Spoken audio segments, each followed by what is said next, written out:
Praise the lord. హల్లెలూయా. దేవుని పరిశుద్ధ నామానికి మహిమ కలుగును గాక. క్రీస్తునందు నా ప్రియమైన దేవుని బిడ్డలైన మీ అందరికీ ఉదయకాలపు శుభములు తెలియచేస్తున్నాను. మన ప్రభువును రక్షకుడైన యేసయ్య మనకు చాలిన దేవుడిగా ఉండి అనుదినము ఆయన కృపచేత మనల్ని నడిపిస్తూ వస్తున్నాడు. ఈ మాసం ప్రారంభమైంది, ఆల్రెడీ 15 రోజులు గతించిపోయాయి. దేవుడు మనల్ని ఈ విధంగా తన కృపలో మనల్ని భద్రపరిచి నడిపిస్తూ వస్తున్నారు. దేవునికి స్తోత్రం. హల్లెలూయా. సో ఈ యొక్క ఉదయకాలం మందు దేవుని యొక్క లేఖనంలో నుండి ఓ చక్కటి మాటను మనం జ్ఞాపం చేసుకుందాం. యోహాను సువార్త 15వ అధ్యాయంలో ప్రారంభ వచనంలో యేసయ్య ఈ చక్కటి మాట చెప్పాడు. ద్రాక్షవల్లి నేను, తీగలి మీరు, నా తండ్రి వ్యవసాయకుడు. ఆమేన్. హల్లెలూయా. సో తండ్రి వ్యవసాయకుడు అని మనం యేసయ్య చెప్పిన మాటను చదివాం కదా. సో యేసయ్య తండ్రిని గురించి అంత స్పష్టంగా చెప్పాడు, తండ్రి వ్యవసాయకుడు అని. సో వ్యవసాయకుడు ఏం చేస్తాడు, వ్యవసాయదారుడు ఏం చేస్తాడంటే, వ్యవసాయదారుడు తొలకరి కొరకు కనిపెడతాడు. వ్యవసాయదారుడు తొలకరి పడగానే భూమిని దున్నుతాడు. భూమి అప్పటి వరకు రకరకాలైనటువంటి తీరులో కనబడుతుంది. ఒక్కొక్క నేల ఒక్కొక్క విధంగా కనబడుతుంది. నల్ల నేల అయితే ఈ ఎండాకాలంలో భయంకరంగా పగుళ్ళు ఇచ్చేసి ఎక్కడ పడితే అక్కడ ఎగుడు దిగుళ్ళుగా లోయలుగాను మెట్టలుగాను పొలం అట్లాగా మారిపోతూ ఉంటుంది. ఎప్పుడైతే తొలకరి పడుతుందో, తొలకరి పడినప్పుడు వ్యవసాయకుడు మొత్తం భూమిని అంతటినీ దున్నుతాడు. దున్నేసేసి ఆ యొక్క నేలను చదును చేసి విత్తనానికి వేయి తగినటువంటి నేలగా దాన్ని సిద్ధపరుస్తాడు. అలా సిద్ధపరిచిన తర్వాత విత్తనాలు వేసి ఆ యొక్క పొలము విరివిగా పంట సమృద్ధిగా పండి కోతకు వచ్చేటట్లుగా ఆ యొక్క పొలమును రైతు సేద్యం చేస్తాడు. ఆ పొలమును రైతు బాగా ఆ వ్యవసాయకుడు కనిపెట్టి రాత్రింబగళ్ళు దానికి కావలసిన నీటి వసతిని కూడా ఆయన అనుగ్రహించి తన నామాన్ని ఆయన విధంగా ఆ యొక్క హృదయపూర్వకమైన తన పనిని రైతు ఆ పొలం పట్ల చేసి ముగిస్తాడు. దేవునికి స్తోత్రం. హల్లెలూయా. నేను కొంతమంది రైతులతో మాట్లాడినప్పుడు వాళ్ళు చెప్పిన మాట ఏంటంటే, చంటి బిడ్డలాగా ఈ పొలము విత్తనం వేసింది మొదలుకొని కోతకు వచ్చేంత వరకు చంటి బిడ్డలాగా రాత్రైనా పగలైనా చూసుకుంటూ ఉండాలి.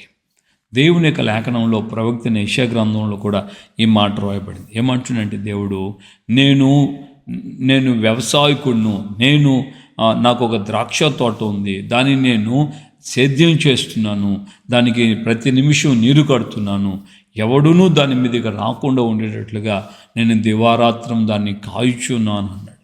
సో ఇంత చక్కటిగా దేవుడు తనను తాను వ్యవసాయదారునితో పోల్చుకొని ఎవడూ దాని మీదకి రాకుండా ఉండేటట్లుగా దివారాత్రం నేను దాన్ని కాయుచున్నాను అంటున్నాడు. అలాగే ప్రతి నిమిషమున దానికి నీరు కడుతున్నాను అంటున్నాడు. ప్రియులారా, ఈ యొక్క లేఖనాలన్నీ మనం గమనిస్తే ఇది ఆధ్యాత్మికంగా మనం పోల్చుకోవాలి. మన జీవితం ఒక పొలం లాంటిది.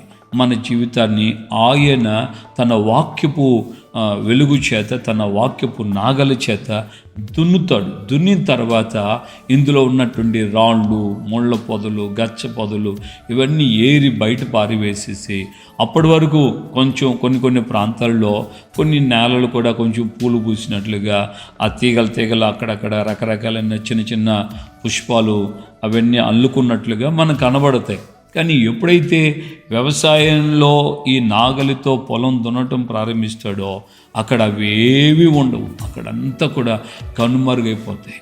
సో దేవుడు మన జీవితాలను అలాగా లోతుగా తవ్వుతున్నప్పుడు మనకు అందముగా, ఇంపుగా, ఆనందంగా, ఆహ్లాదకరమైన వాతావరణాన్ని మన యొక్క జీవితాలకు ఉల్లాసం కల్పించేటటువంటి రీతిలో ఉన్న కొన్ని అన్నీ కూడా తొలగిపోతాయి. దేవుడు తొలగిస్తాడు. తొలగించినంత మాత్రాన ఆయన కఠినాత్ముడని, మనకు ఆయన మీద ప్రేమ లేదని, మనం కలిగి ఉన్నటువంటి ఆనందాన్ని ఆయన మన ఎదురు నుండి లాగేస్తున్నాడని, తీసేస్తున్నాడని మనం కలవరపడిన అవసరం లేదు. ఆ సమయంలో మనం చేయాల్సింది ఏంటంటే, ఇంతకంటే మరింత ఎక్కువైనటువంటి ఇప్పుడు ఒక ఎగ్జాంపుల్, ఒక తీగ ఉంది, అది ఏదో రకరకాలైన పూలు సువాసన ఇచ్చే తీగ ఉంది అనుకుందాం. ఆ తీగ ఉంది, మనకు ఆనందాన్ని కలుగు చేస్తుంది, సంతోషం. అది చూస్తుంటే ఆ ఏరియా, ఆ ప్రాంతం అంతా కూడా ఫోటోషూట్కి బాగుంది అన్నట్లుగా అనిపిస్తుంది. దానివల్ల ఏం ప్రయోజనం, ఎంతవరకు ప్రయోజనం? అదే రైతు పొలం దున్ని విత్తనం వేసి పంట కోతకు వచ్చిన తర్వాత దానివల్ల ఎంత ప్రయోజనం? దాని యొక్క ఆనందం ఎలాంటిది, దీని ఆనందం ఎలాంటిది? మన జీవితం కూడా దేవుని దగ్గరికి మనం అలాగ అప్పగించుకున్నప్పుడు ఆయన మధ్యలో ఆగి వదిలిపెట్టి వెళ్ళిపోయే సోమర్ లాంటి రైతు కాదు, వ్యవసాయదారుడు కాదు. ఆయన ఖచ్చితంగా సంపూర్ణంగా చేసి ముగిస్తాడు. సో మనము మన హృదయపూర్వకంగా దేవుని సన్నిధిలో ఈ యొక్క భాగాన్ని, మన జీవితం అనే ఆ పొలాన్ని ఆయన చేతికి అప్పగించుకుని దున్నడానికి ఇష్టపడితే తద్వారా విపరీతమైన దీవెనకరమైన ఫలము, ఆశీర్వాదాన్ని మనం అనుభవించవచ్చు. దైవజనుడు పేతురు పెంతెకొస్తు పండుగ రోజున ఆయన లేచి ఇంచుమించు అక్కడ కూడి ఉన్నటువంటి 3,000కు పైగా ఉన్నటువంటి ప్రజలతో ఆయన మాట్లాడినప్పుడు దేవుని వాక్యం చెప్తుంది, వాక్యము వారి హృదయంలో పొడవబడి లేక గొచ్చబడి లేక మనకు ఇప్పుడు ఉన్న ఈ వాక్యానికి అనుగుణంగా మార్చినట్లయితే వారి హృదయాలు దున్నబడి అని మనం చూడవచ్చు. ఎప్పుడైతే ఆ హృదయాలు దున్నబడ్డాయో వాక్యం అనే విత్తనాలు వేయగా, ఆ వాక్యం అనే విత్తనాలు వేస్తుండగానే వాళ్ళు కోతకొచ్చిన పంటకు సిద్ధమైన పొలంలాగా మారిపోయారు. హల్లెలూయా.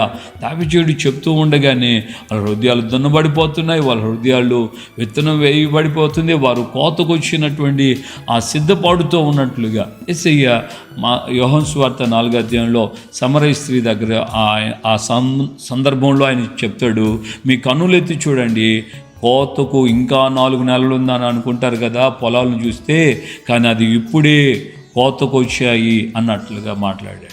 ఆ విధంగానే మన జీవితంలో మనం గమనించినప్పుడు ఈ దావీదు పేతురు యొక్క ప్రసంగం ద్వారా ఇంచుమించు 3,000 మంది ఆ రోజునే బాప్తిసాలు పొందారు. ఆ రోజున ఆయన బాప్తిసాలు ఇచ్చి ఆ 3,000 మందిని ప్రభు యొద్దకు నడిపించారు. కోతకు యజమానుడు పంపిన ఆ పనివారి ద్వారా ఆ పొలము సిద్ధపరచబడింది, ఆ జీవితాలు సిద్ధపరచబడ్డాయి. వారి జీవితంలో ఎంత ఆనందం! ఆ అపోస్తుల కార్యం 2:42లో మనం గమనిస్తున్నాం, వారు అపోస్తుల బోధ యందును సహవాసమందును రొట్టె విరుచుట యందును ప్రార్థన యందు ఎడతెగక ఉన్నారు.